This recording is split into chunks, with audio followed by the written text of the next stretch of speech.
কিন্তু ঈশ্বরকে ধন্যবাদ দিই যে এই ওয়াইএমসিতে আবারও আমাকে ঈশ্বর সুযোগ দিয়েছেন যেন আমি বাক্য বিভাজন করি। আমেন। এবং ধন্যবাদ দিই অ্যান্টনি জজংকে যে এই ওয়াইএমসি বিডিসির ওয়াইএমসি মানে অনেক বছর থেকে আমি প্রোগ্রাম শুনে আসছি, অনেক আনন্দের কথা শুনি, কিন্তু কোনোদিন আমি যুক্ত হতে পারিনি। আজকে আমি প্রথম এই বিডিসির ওয়াইএমসিতে যুক্ত হয়েছি। একজন ঈশ্বরকে এবং সাথে সাথে আবার যোজনা অ্যান্টনিকে আমি ধন্যবাদ জানাই। অলরেডি বলা হয়েছে আজকে 13 ডিসেম্বর বিডিসির ওয়াইএমসিএ প্রাক বড়দিন উদযাপন আয়োজন করেছে এবং আমরা সবাই প্রভু যীশু খ্রিস্টের উৎসব, জন্ম উৎসব, এটা কিন্তু জন্ম উৎসব উদযাপনের জন্য এখানে একত্রিত হয়েছি। এইভাবে বিশ্বজুড়ে বিভিন্ন স্থানে কিন্তু আজ আয়োজন চলছে। তো ডিসেম্বরের শুরু থেকে মানে যত বড়দিন 25 তারিখ পর্যন্ত কিছু অর্গানাইজেশন, বিশেষ করে খ্রিস্টান অর্গানাইজেশনগুলো আপনার ওই 1 তারিখ থেকে ডিসেম্বরের 23 তারিখ পর্যন্ত প্রাক শব্দ দিয়ে প্রাক বড়দিন বা জন্মোৎসব উদযাপন করে থাকেন।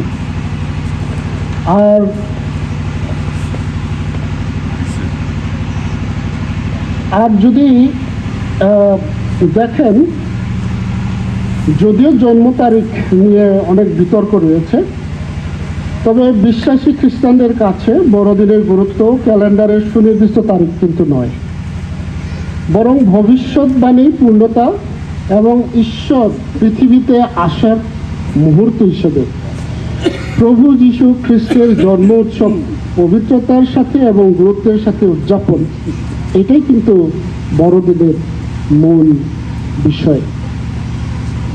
যাই হোক, জন্ম উৎসবের নামকরণ আমরা কিন্তু বলি বড়দিন অথবা মেরি ক্রিসমাস। এই নামগুলো কিন্তু তার জন্মদিন প্রকাশ করে না, কোনোভাবেই প্রকাশ করে না। মেরি ক্রিসমাস এটা কেউ যদি শোনে, যারা খ্রিস্টান না তারা যদি শোনে, যিশুর জন্মদিন যেটা, এটা বুঝতে তার কষ্ট হয়। বড়দিন এই শব্দ দিয়েও কিন্তু যিশুর জন্ম অর্থ প্রকাশ হয় না। যাই হোক, কেন হয় না একটু আমরা দেখি। অপ্রিয় সত্য হচ্ছে প্রভু যীশু খ্রিস্টের জন্ম এবং মৃত্যু, পুনরুত্থান, এই সত্যতা মিথ্যা প্রমাণের জন্য ইহুদি ধর্মগুরুরা এবং রোমান ধর্মযাজক, যারা পুত্তলি, যারা পূজা পার্বণ করে, তারা যেমন অনেক বড় বড় শাসক সম্রাট, এরা এই নামকরণ দিয়ে রাজা বিভিন্ন সময় বিভিন্নভাবে অপপ্রচার এবং তত্ত্ব বিকৃতি দ্বারা প্রভু যীশু খ্রিস্টের মহিমা প্রকাশের কথা মুছে ফেলার অপচেষ্টা কিন্তু চালিয়েছে অনেক বছর ধরে। সত্য ঘটনা মিথ্যা প্রমাণের জন্য বিভিন্ন কৌশল, তার মধ্যে নামকরণ দিয়েও এটা ধামাচাপার চেষ্টা করা হয়েছে। এটা আমি যে তত্ত্ব থেকে পেয়েছি সেগুলো শুধু আপনাদেরকে পড়ে শোনাচ্ছি, কিন্তু সেটা কোনোদিন সম্ভব হয়নি। যেমন মেরি ক্রিসমাস শব্দ দিয়ে প্রভু যীশু খ্রিস্টের জন্মদিন আক্ষরিক কোনো অর্থ প্রকাশ পায় না, তেমনি হ্যাপি ইস্টার দিয়ে পুনরুত্থানের আক্ষরিক অর্থ প্রকাশ হয় না। আবার কেউ কেউ সাম্রাজ্য প্রতিষ্ঠার জন্য প্রভু যীশু খ্রিস্টের নাম এবং ধর্ম ব্যবহার, এই সমস্ত বিষয় এই নামকরণের মধ্যেও জড়িত। যেন প্রভু যীশুর আমরা জানি, প্রভু যীশু যেদিন পুনরুত্থিত হয়েছিলেন, যারা সেখানে রক্ষক হিসেবে ছিলেন, তারা কিন্তু সমস্ত সাক্ষ্য প্রমাণ এদের কাছে দিয়েছে ধর্মযাজকরা টাকা দিয়ে সেটাকে উল্টাপাল্টা করে ফেলেছে। এইরকম এই যিশুর জন্ম বারোটা নিয়েও নানান সমস্যা করেছে পত্তলীরা। অনেকেই তর্কের খাতিরে বলেন বাইবেল প্রভু যীশু খ্রিস্টের জন্ম তারিখটি উল্লেখ করা হয়নি। এটাও একটা তর্ক বিতর্কের। আবার অনেকেই বলেন এলিজাবেথের যৌবনকে গর্ভে ধারণ সময়কাল গণনা করে 25শে ডিসেম্বর তারিখটি প্রভু যীশু খ্রিস্টের জন্মের সঠিক তারিখ। এমন নানা বিতর্ক কিন্তু রয়েছে আমাদের প্রভু যীশু খ্রিস্টের জন্মকে কেন্দ্র করে। কিন্তু আপনি যদি দেখেন যে এখানে বাইবেলে কিছুক্ষণ আগে পাঠ করেছে যে কৈশোরিয়া মানে ঐশ্বর্য মানে সিরিয়ান রাজা, সিরিয়ার যে রাজা, বর্তমান সিরিয়া দেশের যে রাজা, তিনি প্রথম পৃথিবীতে নাম লেখানোর, কারণ তারা পৃথিবী শাসন করত, তারা প্রথম নাম লেখানোর যে আদেশ, সেই আদেশের ইতিহাস তারিখ বের করলেই তো প্রভু যীশু খ্রিস্টের জন্ম বেড়ে আসে, ঠিক কি না? কিন্তু তারপরে প্যাচ একটা লাগায় রাখছে প্রভু যীশু খ্রিস্টের জন্ম, মৃত্যু, পুনরুত্থানকে একটা বিতর্কিত, এবং বিশ্বাসীরা যেন এখান থেকে বিতর্কের কারণে বের হয়ে আসে, এটা একটা লক্ষ্য, আর অন্য কিছু কারণ নেই। যাই হোক, প্রভু যীশু খ্রিস্ট তিনি কিন্তু বাক্য। আবার আরেকটা বিষয় দেখেন, আরেকটা বিষয় আমি গবেষণায় বা এটা সার্চ করতে করতে পেলাম, সেটা হইল যীশু খ্রিস্টের জন্মের ইতিহাস বিকৃতির জন্য পর্তুগিজরা যে কাজ করেছে, 25শে ডিসেম্বর তারিখটি ছিল পর্তুগিজ বিশ্বাসে ডেইস নাটালিস সোলিস ইনভিক্টি। এটা হইল রোম ভাষা, রোম শব্দ, রোমান শব্দ, হ্যাঁ, গ্রিক শব্দ যেটাকে বলা হয়, সেটা বাংলা অনুবাদ করে অবিজয়ী সূর্যের জন্মদিন। অবিজয়ী, একমাত্র সূর্যকে নাকি জয় করা যায় নাই অনেক হাজার হাজার বছর আগে। অন্যান্য সব কিছু জয় করা হয়েছে, মানে এই যে তারা গণনা করা গেছে, বিভিন্ন শুকতারা, সন্ধ্যা তারা ইত্যাদি ইত্যাদি অনেক কিছু জয় করা গেছে, শুধুমাত্র সূর্যকে জয় করা যায় নাই। এবং এই সূর্যের জন্ম তারিখ নাকি 25, পর্তুগিজদের বিশ্বাস 25শে ডিসেম্বর, কারণ এই দিন সব থেকে ছোট থাকে, মানে সূর্য ছোট ছিল এই কারণে 25 তারিখ, ছোট দিন, সূর্য ছোট, আর এই দিনেই সূর্যের জন্ম। পর্তুগিজরা এইভাবে বিশ্বাস করে। পরবর্তীতে নিজেদের শাসন কায়েম করার জন্য এই 25 তারিখে সূর্য দেবতার স্থলাভিষিক্ত করলেন প্রভু যীশু খ্রিস্টকে। কিন্তু জেনে রাখবেন, প্রভু যীশু খ্রিস্ট কারোর স্থলাভিষিক্ত নয়। প্রভু যীশু খ্রিস্ট কারোর সাথে তুলনা করা যায় না, কারণ প্রভু যীশু খ্রিস্ট বাক্য, এবং এই বাক্য দ্বারাই ঈশ্বর এই পৃথিবী সৃষ্টি করেছেন। তার মানে সূর্য প্রভু যীশু খ্রিস্টের দ্বারা সৃষ্ট। আমেন। সূর্য কোনোভাবে যীশু খ্রিস্টের সাথে তুলনা চলে না, কিন্তু পর্তুগিজরা সেটাই বাস্তবায়ন করার জন্য অনেক প্রাণ প্রচেষ্টা করেছেন। এখন খ্রিস্টমাস শব্দের একটা মিনিং তারা বের করেছে।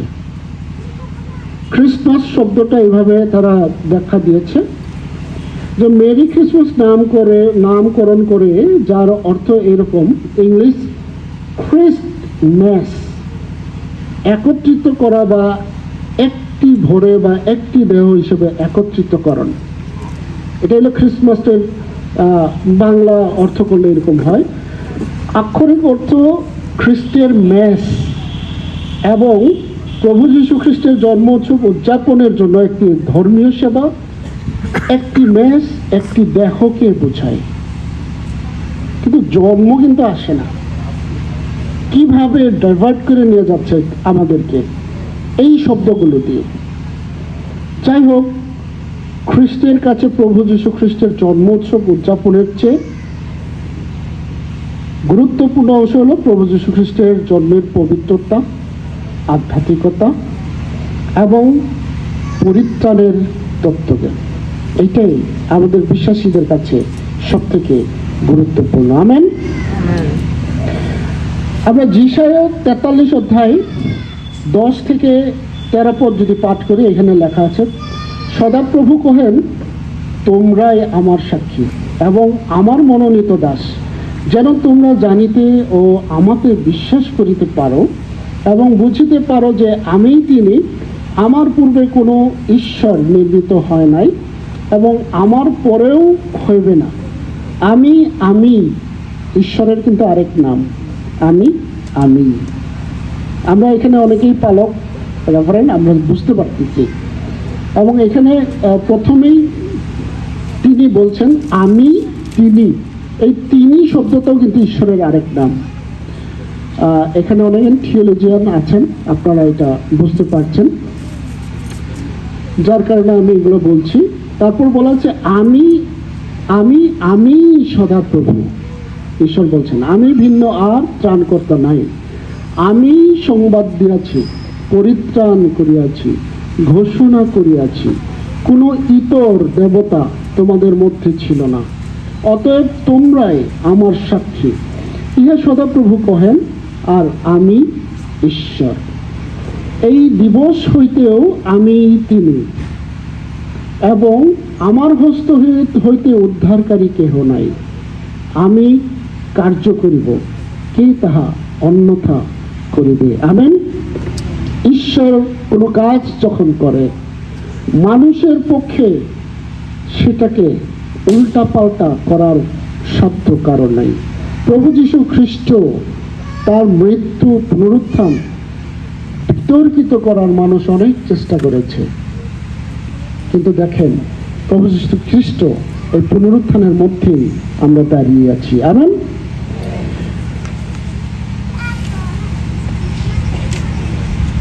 আমরা এরপরে এত কিছুর পরেও ঈশ্বরকে কিন্তু আমরা মান্য করি নাই, এবং আমাদের পরিত্রাণ এবং উদ্ধারের এর জন্যই প্রয়োজন ছিল, যার কারণে প্রভু যীশু খ্রিস্ট এই পৃথিবীতে আসলেন। মথি লিখিত সুসমাচার 1 অধ্যায় 23 পদে লেখা আছে, দেখো সেই কন্যা গর্ভবতী হইবে এবং পুত্র প্রসব করিবে, আর তাহার নাম রাখা যাইবে ইম্মানুয়েল। আমেন। আমরা কিছুক্ষণ আগে বলেছি ইম্মানুয়েল শব্দের অর্থ আমাদের সহিত ঈশ্বর। সৃষ্টির শুরুতে আদান ঈশ্বর এবং মানুষের মাঝে কিন্তু সুসম্পর্ক ছিল, একটা ভালো যোগাযোগ ছিল। সেখানে ঈশ্বর মানুষের কাছে আসতেন, মানুষ ঈশ্বরের কাছে যেতেন, কথা বলতেন। আজকে আমি যেভাবে কথা বলছি, আপনারা একজন আরেকজনের সাথে যেভাবে হাত মিলালেন, ঈশ্বরের সাথে মানুষের সম্পর্ক ঠিক তদ্রুপ ছিল। কিন্তু পাপের কারণে আমাদের সে সম্পর্ক ছিন্ন আমরা হয়েছি, এবং এই একই পরিস্থিতি প্রভু যীশু খ্রিস্টের জন্ম, মৃত্যু এবং পুনরুত্থানের মধ্য দিয়ে আবার তিনি স্থাপন করেছেন। আমেন। আমরা এখন আছি অনুগ্রহের যুগে। সেই এডেন উদ্যানে আদম হবার প্রথম পর্যায়ে যে পর্যায়ে ছিল, আমরা কিন্তু সেই পর্যায়ে আছি, সেই অনুগ্রহের পর্যায়ে আছে। আমেন। কিন্তু আপনি সম্পূর্ণ স্বাধীন, আপনি সেখানে যেতেও পারেন, আবার পৃথিবীতেও থাকতে পারেন। এই দুইটা আপনার জন্য দুইটা দ্বার খোলা, মানে আপনি নরকেও থাকতে পারেন অথবা আপনি স্বর্গেও যেতে পারেন। আপনার স্বাধীনতা আছে, আপনার ইচ্ছা। আপনি যদি প্রভু যীশু খ্রিস্টে যুক্ত থাকেন, আপনি এডেন উদ্যানে আছেন। আপনি যদি প্রভু যীশু খ্রিস্টের সাথে যুক্ত না থাকেন, আপনি নরকে আছেন। এই পৃথিবীতেই সেই সমস্ত বলা হয়েছে, এবং অনুগ্রহের যুগ বর্তমানে চলছে। প্রতি বছর বড়দিন আসে এবং বড়দিন যায়। জীবনে যত বসন্ত, এক একজনের তত বড়দিন উদযাপনের সুযোগ আমরা পেয়েছি, জেনেও না জেনেও। আমি এখন বলতে চাচ্ছি যে আমরা, বিশেষ করে আমরা গারো এখানে যতজন আছি, বা আমাদের এই অঞ্চলে আমরা যারা প্রভু যীশু খ্রিস্টের জন্মদিন পালন করছি, আমাদের পরিস্থিতি, আমরা কিভাবে জন্ম উৎসব পালন করি সেটা একটু বলতে চাই। অনেকেই জেনেও না জেনেও কিন্তু আমরা এই আনন্দ বার্তা কাঁধে নিয়ে নভেম্বরের শেষ থেকে আমরা প্রস্তুতি নিই। আমাদের এই আনন্দ কিন্তু চলে যায় সেই যে জানুয়ারির 5-6 বা এরকম পর্যন্ত, অনেক সময় ফেব্রুয়ারিতেও চলে যায়। যাই হোক, আমরা করি কি, আমরা করি বড়দিনের এই মুহূর্ত আসলেই ঢাকা ক্রেডিট, ময়মনসিংহ ক্রেডিট ঋণ নেওয়ার একটা হিড়িক পড়ে যায়। মানে সব থেকে বেশি খ্রিস্টানরা এই সময় ঋণ নেই, বিশেষ করে আমরা গারোরা ঋণ নেই বড়দিন বাজার করার জন্য, তারপর বিবাহ বাজারের জন্য, নানান সভা, প্রভৃভ মানে কি বলবো, স্মরণ সভা, এই সভা ইত্যাদি ইত্যাদি কেন্দ্র করে আমরা কিন্তু এই সময় ঋণ নিয়ে থাকি না। এবং এই ঋণ দিয়ে আমরা করি কি, বাবা মা ছেলে মেয়ে আত্মীয় স্বজন প্রতিবেশী গরিব দুঃখী চার্চ সমাজ বিভিন্ন সংগঠনের জন্য চাঁদা, শুভ বিবাহ, ধন্যবাদের সভা, শ্রাদ্ধ, মানখাম যাই বলি, স্মরণ সভা, বউ সিঙা জামাই সিঙা, পারিবারিক বিভিন্ন সমস্যার বৈঠক খরচ এবং এই রকম যতগুলো কাজ আমরা এই সময় করি, এই সমস্ত কিছু নেই এই ঋণের টাকায়। তারপর যদি কিছু থাকে নিজের জন্য, আর না থাকলে অসুবিধা নাই, চাম্বারাচাঞ্চ চালাই দিই আমরা যারা অভিভাবক পর্যায়ে আছি, আর বিশাল আনন্দ করলেই হয় এরকম। আর এই যে আয়োজন চলে এলো 20 ডিসেম্বর থেকে স্টার্ট অনুষ্ঠান, আনুষ্ঠানিক নভেম্বর থেকে কিন্তু বাজার শুরু, ডিসেম্বর 20 তারিখ থেকে কিন্তু স্টার্ট আমাদের আয়োজন অনুষ্ঠান, আর জানুয়ারির 5 তারিখ পর একটা না কোনো রেস্টলেস। 20 ডিসেম্বর থেকে মহাব্যস্ত, রাত দিন সিলেট টু শেরপুর, হ্যাঁ, বর্ডার রোড গারোদের পদচারণায় কিন্তু মুখরিত থাকে।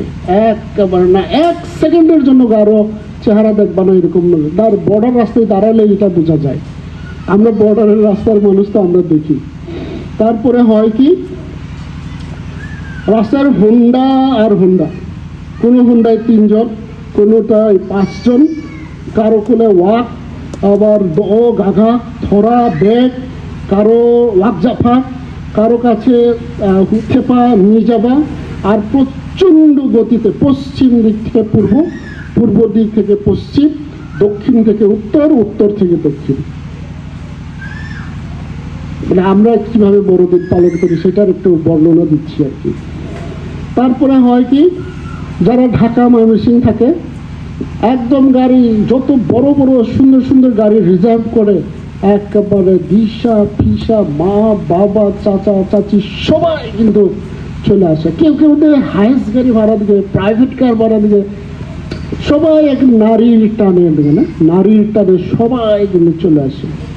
দেখলেও কিন্তু মন জুড়ায়া যায়, কেউ যখন খালি গারো আর গারো, স্টেশনও গারো, যার আমারও গারো, হাতি চাপো গারো, বাপ রে বাপ, দেখলেই প্রাণ জুড়ায় যায় করে বিস্ক্রাগেন স্রাং স্রাং ডাকা হাচেকার খোলক চকর না, খুব ভালো লাগে। আর নারীর টানে অনেকেই যখন ফিরি আমরা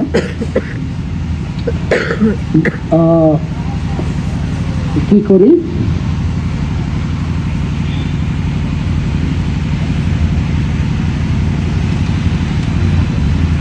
সারাদিন জার্নি করে এসেও ওয়ালসেঙ্গায় কিন্তু অনেকেই যোগ দেয়।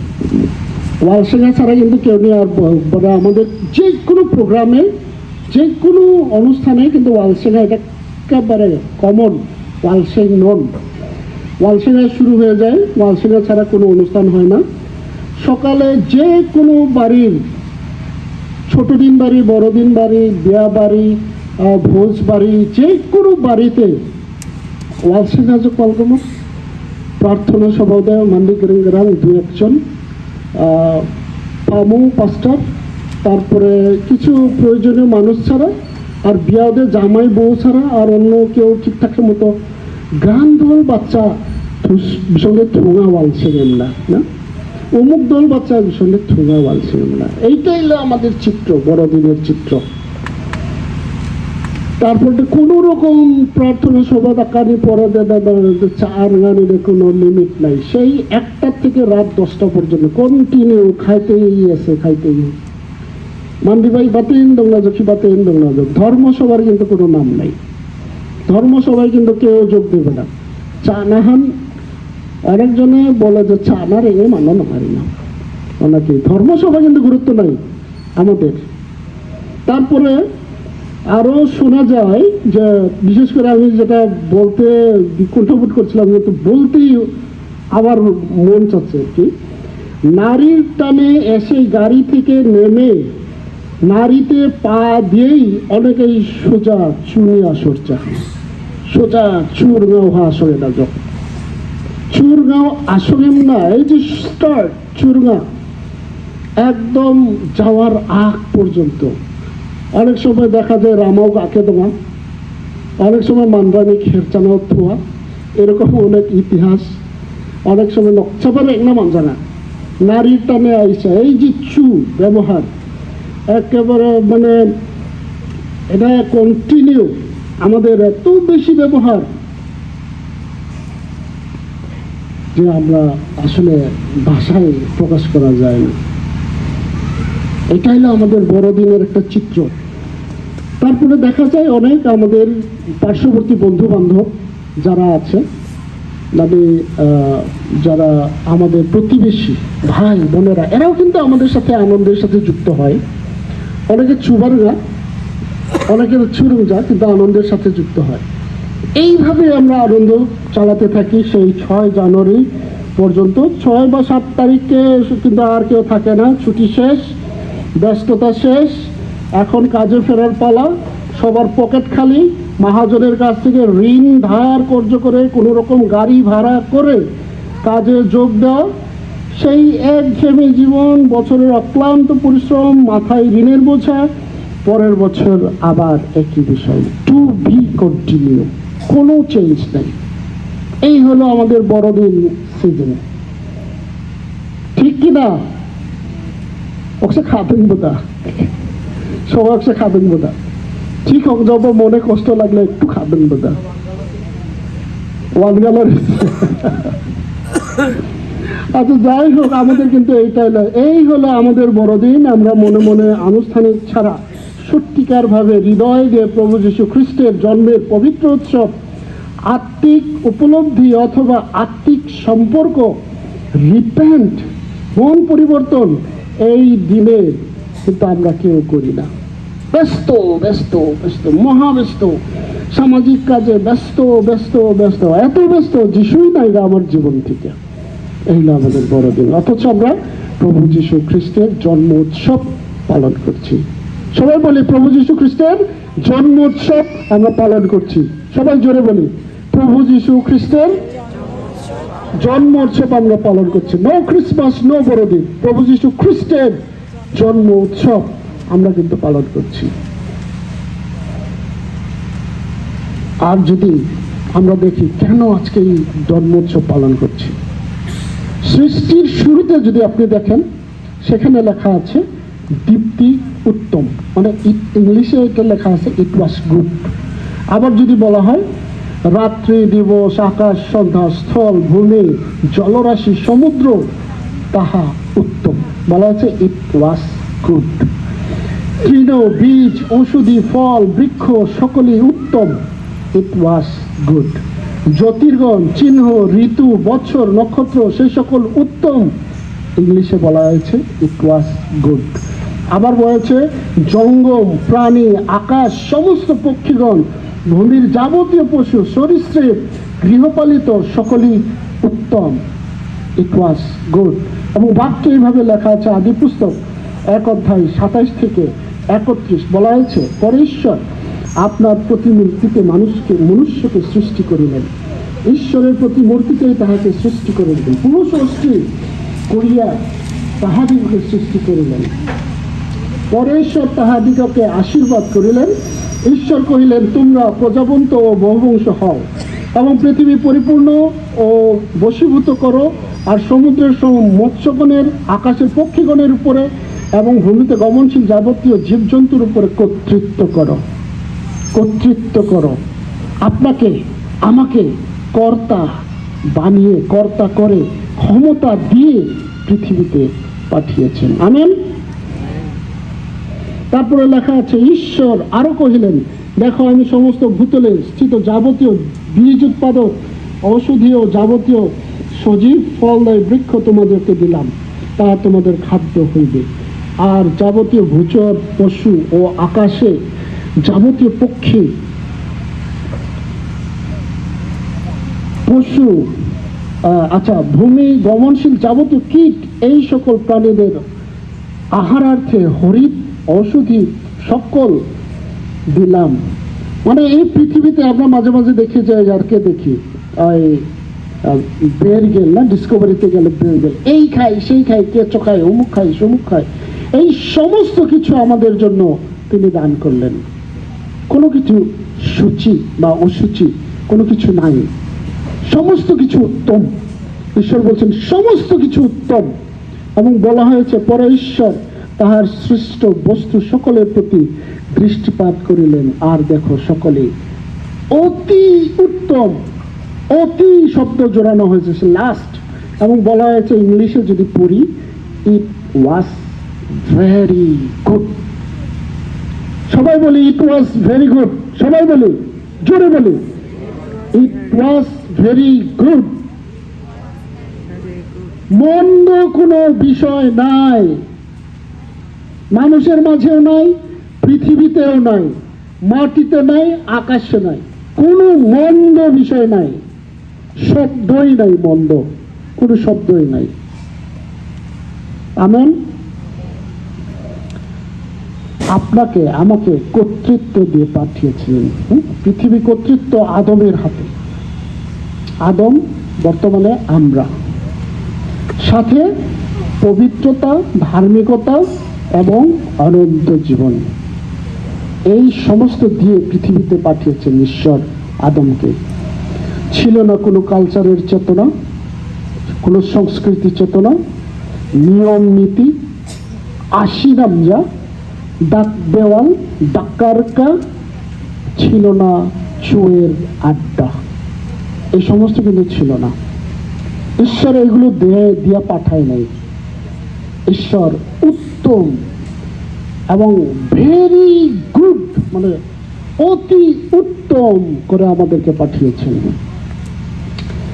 দেবদেবীবিহীন, দেশ মহাদেশবিহীন, যুদ্ধ বিগ্রহবিহীন, হানাহানিবিহীন, দলাদলিবিহীন, আইন কানুনবিহীন, ঈশ্বর যুক্ত এদন উদ্যানে স্বাধীন জীবন, স্বাধীন জীবন।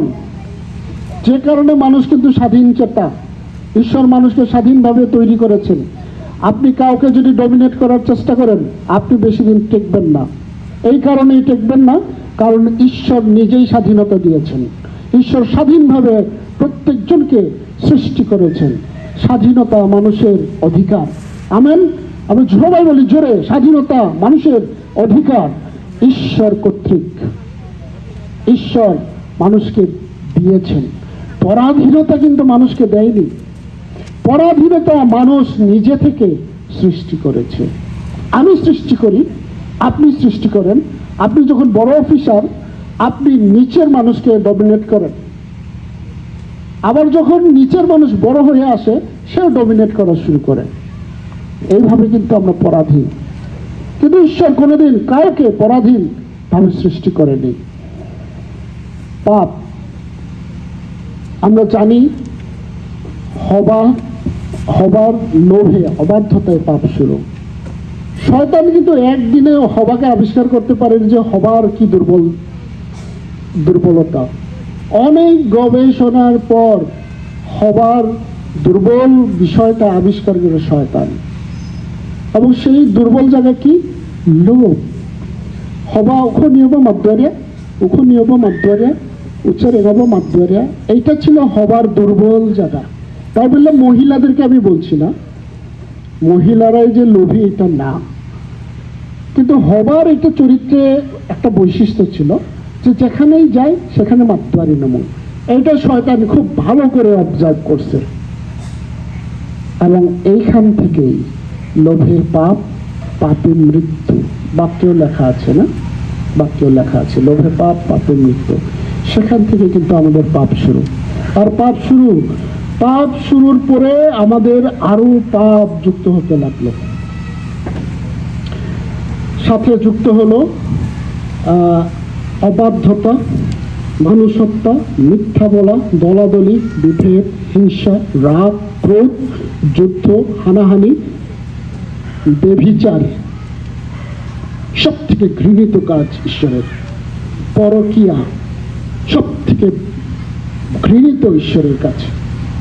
এই সমস্ত যার কারণে আমাদের জন্য জল প্লাবন সেই ছিল মানুষের পাপ। এই সমস্ত ঢেকে রাখার জন্য ঈশ্বর সৃষ্টি করলেন নানান নিয়ম। তিনি নিয়ম সৃষ্টি করলেন নিষ্ঠার পর্ব, কুটির পর্ব, হোম বলি, ভক্ষ নৈবেদ্য, পাপার্থক বলি, দোষার্থক বলি, মহাপ্রায়শ্চিত্তের দিন, পবিত্র আচরণ ইত্যাদি ইত্যাদি নানান নিয়ম তিনি আমাদেরকে দিলেন। যদি আমরা বাক্যে যাই, এই সমস্ত সূচি অসুচি, এই সমস্ত, তারপরে রোগ ব্যাধি, কিভাবে এই সমস্ত ঈশ্বরের বিধিবিধান অনুগ্রহ কাল পর্যন্ত তিনি এই বিধিবিধান দিলেন। অনুগ্রহ, আমরা অনুগ্রহের কালে কিন্তু বাস করছি, কিন্তু অনুগ্রহ কাল শুরু হওয়ার আগ পর্যন্ত তিনি এই সমস্ত দিয়ে মানুষের পাপ ঢেকে রাখার জন্য তিনি এই ব্যবস্থা করলেন। যদি আমরা দেখি জল প্লাবনের ঘটনা আমরা জানি, সদম গমোরার ঘটনা আমরা জানি, যে পাপের বৃদ্ধির ফলে ঈশ্বর কি করলেন। আদি পুস্তক 5 অধ্যায় 6 পদে এইভাবে লেখা আছে, 6:5, আর সদাপ্রভু দেখিলেন পৃথিবীতে মানুষের দুষ্টতা অত্যধিক, এবং তাহাদের অন্তঃকরণের চিন্তার সমস্ত কল্পনা নিরন্তর কেবল মন্দ। তাই সদাপ্রভু পৃথিবীতে মনুষ্য নির্মাণ প্রযুক্তি অনুশোচনা করিলেন, মন পীড়া পাইলেন। মানুষের চিন্তা চেতনা আজও কিন্তু মন্দ। আমরা যে খুব ভালো হয়ে গেছি, অনুগ্রহের যুগে আছি, তাই আমরা পবিত্র হয়ে গেছি, তা কিন্তু না। আমাদের সেই একই মন্দতা কিন্তু বিরাজমান আমাদের হৃদয়ে, প্রত্যেকটা মানুষের অন্তরে কিন্তু বিরাজমান। কেউ ভালো নেই, ধার্মিক কেহই নাই, একজনও নাই। বাক্য সে কথা বলে, মন্দতায় আমরা ছেয়ে গেছি, বিভিন্ন ধরনের মন্দতা। এই মানুষের এই দুর্বলতা ঈশ্বর কিন্তু জানতেন, তাই তিনি মানুষকে না মারার প্রতিজ্ঞা করলেন। মানুষকে মেরে শিক্ষা দেওয়ার চেষ্টা করলেন, কিন্তু হলো না। কিন্তু না মেরে মানুষকে এখন পরিত্রাণের ব্যবস্থা ঈশ্বর করলেন। আমেন। আমরা কিন্তু মৃত্যুর যোগ্য ছিলাম, আমাদেরকে মরতেই হতো। অনেক সময় আমরা জাগতিক এই যে মৃত্যু দেখে মানে মনে হয় যে আমরা সত্যি সত্যি মারা যাচ্ছি, কিন্তু আমাদের বিশ্বাস, আমাদের এটা জাস্ট রেস্ট ইন পিস, ঘুমাইয়া থাকা, যিশুর আগমন কাল পর্যন্ত ঘুমাইয়া থাকা, এটাকে মৃত্যু আমরা ধরতে পারি না, বলতে পারি না, কারণ আমাদের কেউ মৃত্যু না। আর এই প্রমাণ যদি আপনারা চান যে সত্যিকার অর্থে আমরা কিন্তু মারা যায় না, সে যেই হোক, পৃথিবীর যেই হোক, বিশ্বাসী অবিশ্বাসী, অনুগ্রহ পৃথিবীতে আসার পর আর কেউ মারা যায় না, জাস্ট শুইয়া থাকে। যাই হোক, ঈশ্বর আমাদেরকে অনুযোগ করছেন, আজকে অনুযোগ করছেন। তিনি বলছেন, আকাশমণ্ডল শ্রবণ করো, পৃথিবী কর্ণপাত করো, কেননা সদাপ্রভু বলিয়াছে, আমি সন্তানদিগকে পালন ও পোষণ করিয়াছি, আর তাহারা আমার বিরুদ্ধে অধর্মচারণ করিয়াছে। গরু আপন মালিককে জানে, গর্ধব আপন প্রভুর যাবপত্র জানে, কিন্তু ইসরায়েল জানে না, আমার প্রজাগণ বিবেচনা করে না। আহা পাপিষ্ঠা জাতি, অপরাধে ভারগ্রস্ত লোক, দুষ্কর্মকারীদের বংশ, নষ্টাচারী সন্তানগণ, তাহারা সদাপ্রভুকে ত্যাগ করিয়াছে, ইসরায়েলের পবিত্রতমকে অবজ্ঞা করিয়াছে, বিপথে গিয়াছে, পরাঙ্গমুখ হইয়াছে। পরাঙ্গমুখ মানে পাপ, পাপী, পাপ করিয়াছে। আজকে আমাদেরকে একই অভিযোগ প্রভু যীশু খ্রিস্টের আগমনের কালেও তিনি করছেন। কেন তিনি এত অভিযোগ করলেন? আমরা যদি বাইবেল দেখি, ইসরায়েলকে তিনি মনোনীত করলেন। ইসরায়েল খুবই ভালো একটা ঘর বাড়িতে থাকতো তা কিন্তু না, কিন্তু ঈশ্বর যখন তাদেরকে ভালো ঘর বাড়ি, আমরা জানি সে দুগ্ধ মধু প্রবাহী দেশে যখন তাদেরকে নিয়ে আসলেন, তাদের অনেক ধন হলো, তাদের অনেক সম্পত্তি হলো, মিশর থেকে নিয়ে আসলো, এবং কলদীয় এবং ওই যে ওখানে কনানীয় তাদের কাছ থেকে যে ধন সম্পদ পেল, সমস্ত কিছুতে তারা পরিপূর্ণ হলো সম্পূর্ণভাবে। তাদের জেরুসালেমের যে প্রাচীর, নিরাপদ প্রাচীর, যদি আপনি দেখেন 23 ফিট চৌড়া ছিল, 23 ফিট চৌড়া, আর চারিদিকে দেওয়া।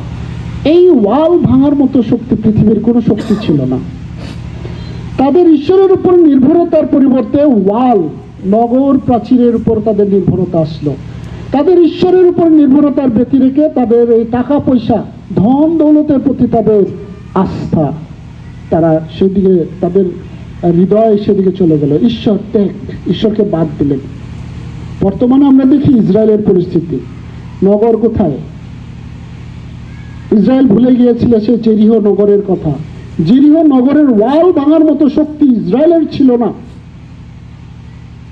ইসরায়েলকে কিন্তু আগেই শিক্ষা দিয়েছিলেন, তোমরা এই ওয়ালে যদি নির্ভর করো, এই প্রাচীরে যদি 30 ওয়াইএমসিতে ওয়াল আছে, অনেক সময় এই ওয়াল চোর চোট্টা এই সমস্ত প্রতিরোধ করে, কিন্তু তাই বলে ঈশ্বরের নিরাপত্তা যদি না থাকে, এই 30 ওয়ালও ভেঙে যাবে। আমেন। সুতরাং আমরা এখনো যেন ওয়ালে এবং অর্থে যেন আমাদের নির্ভরতা যেন না থাকে। যিশায়া 1:11 থেকে ঈশ্বর অভিযোগ করছেন, অনুযোগ করছেন। সদাপ্রভু বলিতেছেন, তোমাদের বলিদান বাহুল্যে আমার প্রয়োজন কি? মেষের হোম বলিতে অপুস্ত গরুর মেদে আমার আর রুচি নাই। বৃষের কি মেষের কি ছাগলের রক্তে আমার কিছু সন্তোষ নাই। তোমরা যে আমার সাক্ষাতে উপস্থিত হইয়া আমার প্রাঙ্গণ সকল পদতলে দলিত করো, ইহা তোমাদের কাছে কে চাহিয়াছে? অসার নৈবাদ্য আর আমি আর আনিও না। ধূপদাহ আমার ঘৃণিত, অমাবস্যা বিশ্রামবার সভা ঘোষণা আমি অধর্মযুক্ত পর্বসভা সহিতে পারি না। আমার প্রাণ তোমাদের অমাবস্যা ও নির্গত উৎসব সকল ঘৃণা করে। এই সকল আমার পক্ষে ক্লেশকর, আমি এই সকল বহন করিতে করিতে পরিশ্রান্ত। আজকে ঠিকই একই কথা আমাদেরকেও তিনি বলছেন। আমাদের পর্বসভা, আমাদের এই উৎসব যদি ঈশ্বরবিহীন হয়, কোনো লাভ নাই। ঈশ্বর এই সমস্ত চান না। ঈশ্বর চান হৃদয়, বিদীর্ণ হৃদয়, মন পরিবর্তন। আমাদের এই যে আজকের আয়োজন, এই আনুষ্ঠানিকতা ঈশ্বরের কাছে কিছুই না। এগুলো ঈশ্বর এইগুলাতে অনেক সময় আমরা মনে করি এই সভা করেছি, সেই সভা করেছি, চার্চে প্রতিদিন যাই। নো, আপনি চার্চে প্রতিদিন যান, প্রতি রোববার যান, আপনার হৃদয় যদি পরিবর্তন না হয়, কোনো লাভ নেই। সেই অভিযোগ ঈশ্বর আমাদেরকে করছেন। আর বাক্য বলে আমরা বেঁচে আছি ঈশ্বরের কিঞ্চিত অনুগ্রহে। ঈশ্বরের অনুগ্রহ যদি না থাকতো আমাদের জীবনে, আমরা আজকে এখানে বসেও থাকতে পারতাম না। বলা হয়েছে, বাহিনীগণের সদাপ্রভু যদি আমাদের জন্য যৎকিঞ্চিত অবশিষ্ট না রাখিতেন, তবে আমরা সদমের সদৃশ্য হইতাম, গমরার তুল্য হইতাম। কিঞ্চিত থেকে তিনি সম্পূর্ণ অনুগ্রহ দিলেন। কোথায়? মথি লিখিত 1:23 দেখো, এই সেই কন্যা গর্ভবতী হইবে এবং পুত্র প্রসব করিবে, তাহার নাম রাখা যাবে ইম্মানুয়েল। আমেন। সবাই জোরে বলি ইম্মানুয়েল। কারণ আমাদের সঙ্গে ঈশ্বর। আমাদের সঙ্গে যদি ঈশ্বর থাকে, আর আমাদের কোনো কিছু লাগে? কথার কথা, আমার সাথে যদি ডোনাল্ড ট্রাম্প এখন দাঁড়ায়া থাকে এখানে, তা বলে, সিদ্ধার্থ বাবু তোমাকে আমি চিনি, আমার তো ক্ষমতা অন্যরকম হয়ে যাবে। আর যদি অ্যান্টনিকে বলে আসে, আমাকে না বলে অ্যান্টনিকে, যদি ডোনাল্ড ট্রাম্প এসে বুকে জড়িয়ে বলে, অ্যান্টনি আমি তোমাকে ব্যক্তিগতভাবে চিনি, অ্যান্টনির যে কি ক্ষমতা হয়ে যাবে তা তো বুঝেনি। এখন ইম্মানুয়েল আমাদের সাথে, যে ডোনাল্ড ট্রাম্পের থেকেও অনেক বড়, ডোনাল্ড ট্রাম্পকে যিনি সৃষ্টি করেছেন তিনি স্বয়ং আমাদের সঙ্গে সঙ্গে আছেন। ডোনাল্ড ট্রাম্পের পক্ষে অ্যান্টনির কাছে এসে বুকে জড়িয়ে ধরে বলার কোনো সুযোগ নেই, কিন্তু আমাদের প্রভু যীশু খ্রিস্ট তিনি প্রত্যেকটি মানুষের সঙ্গে আছেন যিনি ডোনাল্ড ট্রাম্পকে সৃষ্টি করেছেন। আমেন। এর থেকে করুণা, এর থেকে মহা অনুগ্রহ আর আমাদের নাই। আমরা কি পরিমাণ পাওয়ারফুল, এই পৃথিবী যিনি সৃষ্টি করেছেন তিনি আমার সঙ্গে আছেন। আমেন। এই হলো আমাদের অনুগ্রহ। এবং লোক লিখিত সুসমাচার 35:1-35 লেখা আছে, দূত উত্তর করিয়া তাহাকে কহিলেন, পবিত্র আত্মা তোমার উপরে আসিবেন এবং পরাৎপরের শক্তি তোমার উপরে ছায়া করিবে। এই কারণ যে পবিত্র সন্তান জন্মিবে তাহাকে ঈশ্বরের পুত্র বলা যাইবে। আমেন। বাক্য সেই সাক্ষ্য দেয় আমাদেরকে। লোক 2:10 লেখা আছে, তখন দূত তাহাদিগকে কহিলেন, ভয় করিও না, কেননা দেখো আমি তোমাদিগকে মহানন্দের সুসমাচার জানাইতেছি। সেই আনন্দ সমুদয় লোকেরই হইবে, সেই আনন্দ সমুদয় লোকেরই হইবে, শুধুমাত্র খ্রিস্টানদের জন্য না। এই পৃথিবীতে 700 কোটি মানুষের জন্য সেই আনন্দ, প্রভু যীশু খ্রিস্টের সেই আনন্দ। প্রভু যীশু খ্রিস্ট স্পেসিফিক খ্রিস্টানদের জন্য আসছেন, এটা যদি আমরা মনে করি তাহলে ভুল করব। প্রভু যীশু খ্রিস্ট এই পৃথিবীর সমস্ত মানুষের জন্য, যারা তাকে চেনে না, যারা তাকে জানে না, যারা তাকে বিশ্বাসও করে না, তাদেরকেও তিনি অনুগ্রহ করেন। আমেন। খ্রিস্টতে প্রিয় ভাই এবং বোনেরা, সখরীয় 14:11 এইভাবে লেখা আছে, আর লোকেরা তাহার মধ্যে বাস করিবে। কার মধ্যে? প্রভু যীশু খ্রিস্টের মধ্যে বাস করিবে। আমেন। এবং লেখা আছে, আর কখনো অভিশাপ হইবে না। আমেন বলেন, জোরে বলেন আমেন। আর কখনো অভিশাপ হবে না। আমাদের আর অভিশাপ নাই। আমাদের এই অনুগ্রহের যুগে প্রভু যীশু খ্রিস্টের সাথে যদি থাকেন, আপনার কোনো অভিশাপ আপনাকে স্পর্শ করবে না। বলা হয়েছে কিন্তু জেরুজালেম নির্ভয়ে বাস করবে। জেরুজালেম যদিও বলা হয়েছে, আজকে বলা বিরিশিরিবাসী নির্ভয়ে বাস করবে। আমেন। সবাই বলি, বিরিশিরিবাসী নির্ভয়ে বাস করবে। সবাই মুখ খুলি না, বিরিশিরিবাসী নির্ভয়ে বাস করিবে বলি। আমেন। বিরিশিরিবাসী, জেরুজালেমবাসী এবং আমেরিকা, বাংলাদেশ, সবাই যে যেখানে আছি, কেউ আর অভিশপ্ত হবে না। আমেন। এইটাই আমাদের জন্য মহানন্দের একটা সংবাদ। মালাখি 3:6 লেখা আছে এইভাবে, কারণ আমি সদাপ্রভু, আমার পরিবর্তন নাই, তাই তোমরা যে জাকবের সন্তান, তোমরা যে জাকবের সন্তান, এখানে জাকব বলা যাবে গারদের সন্তান, তোমরা যে গারদের সন্তান, তোমরা যে বাঙালির সন্তান, তোমরা যে অমুকের সন্তান, এটা আজকে বলা হয়েছে, বিনষ্ট হইতেছ না। আমেন। আমরা কেউ গারো, বাঙাল, ইসরায়েলি, বিদেশি, আমেরিকান, কেউ ধ্বংস হচ্ছি না। এর থেকে মহানন্দের সুসমাচার আর নাই।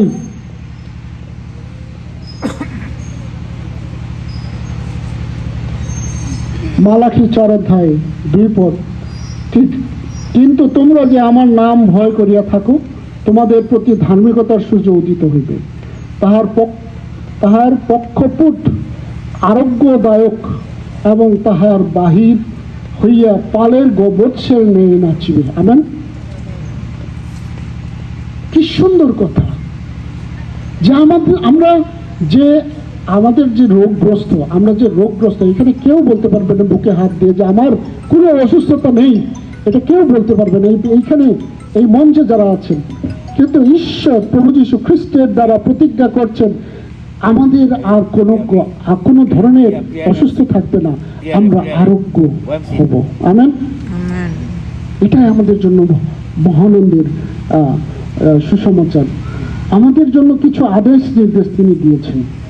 সে আদেশ নির্দেশ হচ্ছে মথি 31 থেকে 33-এ তিনি এই কথা বলছেন, যেন তার রাজ্য এবং ধার্মিকতা প্রথম আমাদের অবস্থানে। এই ওয়াল এবং পকেটের অর্থ যেন আমাদের প্রথম যেন নির্ভরতার জায়গা না হয়।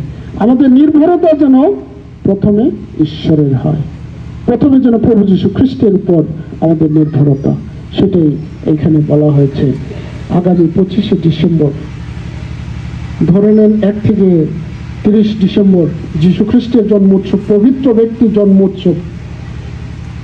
পবিত্রতা বজায় রাখা আমাদের প্রত্যেকের কাজ। আমরা জানি প্রভু যীশু খ্রিস্টের পবিত্র। আপনি কিভাবে এই পবিত্র উৎসব পালন করবেন? আপনার কাছে সেই প্রশ্ন। বড়দিন কিভাবে আপনি উদযাপন করবেন? ব্যস্ততায় নাকি একান্ত প্রভু যীশু খ্রিস্টের সান্নিধ্যে? আমাদের গ্রামে কিন্তু ছু তৈরি অলরেডি হয়ে গেছে, আমি দেখছি। কয়েক সপ্তাহ আগে আমি দেখছি ছুনি মৃদকাঙ্ক সাল্লরাম্মা অঙ্গারে ওয়ালখিও হাঙ্গা, এগুলা কিন্তু দেখছি। খ্রিস্টতে ভাই এবং বোনেরা, ছুঁয়ের সাথে প্রভু যীশু খ্রিস্টের জন্ম উৎসব কিন্তু যায় না। এফেসীয় 5:18 লেখা আছে, আর দ্রাক্ষারসে মত্ত হইও না, তাহাতে নষ্টামি আছে, কিন্তু আত্মাতে পরিপূর্ণ হও। আমেন। আত্মাতে পরিপূর্ণ হও, সেটা বলা হয়েছে। চু আর পবিত্রতা, আমরা জানি গির্জা ঘরে কিন্তু কেউ চু খাবে না, সিগারেটও খাবে না। কেন? আমরা মনে করি সেটা পবিত্র। অথচ দেখেন সেটা কিন্তু আমাদের হাতেই তৈরি করা, কিন্তু আপনি আমি ঈশ্বরের তৈরি করা। এবং বাক্য বলে আমরা ঈশ্বরের মন্দির। এই মন্দির পরিষ্কার রাখার দায়িত্ব কার? আপনার এবং আমার। গির্জা ঘরের থেকেও আমরা নিজেরা পবিত্র। ঈশ্বর নিজে আপনাদেরকে সৃষ্টি করেছেন এবং এই মন্দির পরিষ্কার রাখার জন্য তিনি বলেছেন। চু খাওয়া আপনি বিবেচনা করে খাবেন। বড়দিনের সাথে কিন্তু চু যায় না। এটা কিন্তু অনেক লম্বা প্রচার আছে, আমি আজকে করতে চাই না, কিন্তু অনেকেই কিন্তু কান্দানগরের সেই উদাহরণ দিয়ে চু খাওয়া শুরু করি আমরা, কিন্তু চু কিন্তু যায় না। এবং লেবীয় 10:8 লেখা আছে, পর সদাপ্রভু হারুনকে কহিলেন, তোমরা যেন না মারা পড়ো, এই জন্য যে সময় তুমি কিংবা তোমার পুত্র সমাগম তাম্বুতে প্রবেশ করিবে, তৎকালে দ্রাক্ষারস কি মদ পান করিও না। স্পষ্ট কিন্তু লেখা, ঈশ্বরের সামনে আসলে পবিত্র কোনো পর্ব পালনে চুল যেন ব্যবহার না হয়। আমরা কি সেভাবে প্রস্তুতি নিচ্ছি কিনা? অস্থিরতার মাঝে আমরা কি সত্যি প্রভু যীশু খ্রিস্টের জন্মদিন উদযাপন করতে পারছি কিনা? নাকি জগতের নানা ব্যস্ততায় প্রভু যীশু খ্রিস্টকে হারিয়ে ফেলছি? আমরা কি সত্যি প্রভুতে আছি না জগতে হারিয়ে যাচ্ছি? আপনার কাছে বড়দিন প্রভুর জন্ম উৎসবের গুরুত্ব নাকি চুয়ের আড্ডার সামাজিক কাজ বেশি গুরুত্ব? সিদ্ধান্ত আপনার। আপনাকে ঈশ্বর স্বাধীনভাবে তৈরি করেছেন। আপনি চু সামাজিকতা নিয়ে ব্যস্ত থাকতে পারেন, আবার প্রভু যীশু খ্রিস্টের সাথেও আপনি থাকতে পারেন। সিদ্ধান্ত একান্ত আপনার। বাক্য বলে, শ্রবণ করো, সদাপ্রভু তোমাদের এই কথা কহেন, তোমরা ওই বৃহৎ লোক সমারোহ হইতে ভীত হইও না, কি নিরাশ হইও না। এই যুদ্ধ আমারই। প্রভু যীশু খ্রিস্ট বলছেন, আমাদের চারিদিকে যে ব্যস্ততা, যে আপনাকে বিক্ষিপ্ত করার যে জগতের যে প্রচেষ্টা, সেখান থেকে আপনি যদি হৃদয়ে প্রভুকে সে কাজ করতে দেন, তিনি সেই যুদ্ধ করতে চান। গীত সংহিতা বিলাপ তার 3 অধ্যায়ে লেখা আছে এইভাবে, সদাপ্রভু মঙ্গল স্বরূপ তাহার আকাঙ্ক্ষীদের পক্ষে তাহার অন্বেষী প্রাণের পক্ষে সদাপ্রভুর পরিত্রাণের প্রত্যাশা করা, নীরবে অপেক্ষা করা, ইহাই মঙ্গল। প্রভুতে নির্ভর করা আপনার জন্য সব থেকে মঙ্গল।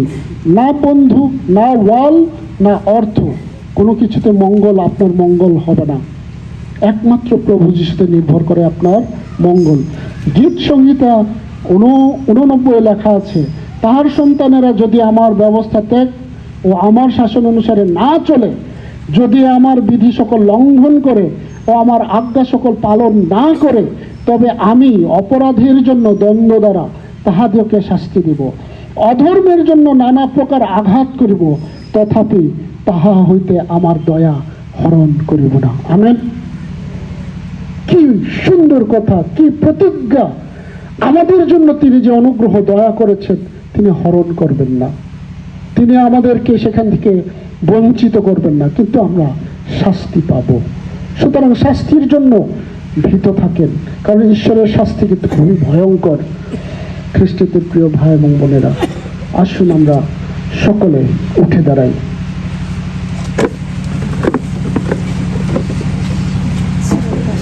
চোখ বন্ধ করি।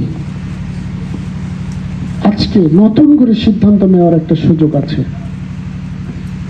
আপনি কোথায় আপনার হৃদয় স্থাপন করবেন?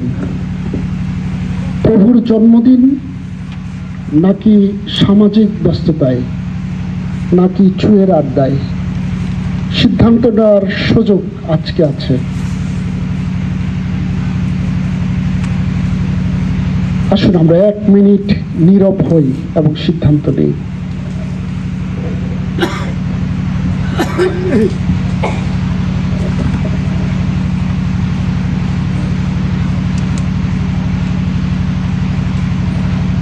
যিশায় 33 লেখা আছে, তাহারা যে সকল অপরাধ করিয়া আমার বিরুদ্ধে পাপ ও অধর্মাচরণ করিয়াছে, সে সকল আমি ক্ষমা করিব। যিশায় 33:24 লেখা আছে, আর নগরবাসী কেহ বলিবে না আমি পীড়িত, তন্নিবাসী প্রজাদের অপরাধীর ক্ষমা হইবে। এবং আজকে আমরা যদি রিপেন্ট হই, অনুশোচনা করি, প্রভুতে যদি নিজেকে সমর্পণ করি, তিনি আমাকে ক্ষমা করবেন, আপনাকে ক্ষমা করবেন। আসুন আমরা প্রার্থনা করি। মঙ্গলময় স্বর্গস্থ পিতা, প্রভু, আমরা মৃত্যুযোগ্য পাপী। আমাদের কোনো ভালো কাজ নাই যে কাজের জন্য তুমি আমাকে পবিত্র বলতে পারো। কিন্তু প্রভু, আমরা জানি যে আমাদের হৃদয় পরিশুদ্ধ না, পরিষ্কৃত না। তোমার কাছে আমরা স্বীকার করি আমাদের সমস্ত পাপ অন্যায়, আমরা এই সময় স্বীকার করি। তুমি দয়া করো। আমাদের শত ব্যস্ততা আমরা এই সময় স্বীকার করি যে শয়তান আমাদেরকে ব্যস্ততার দ্বারা তোমার কাছ থেকে বিচ্ছিন্ন করে রেখেছে।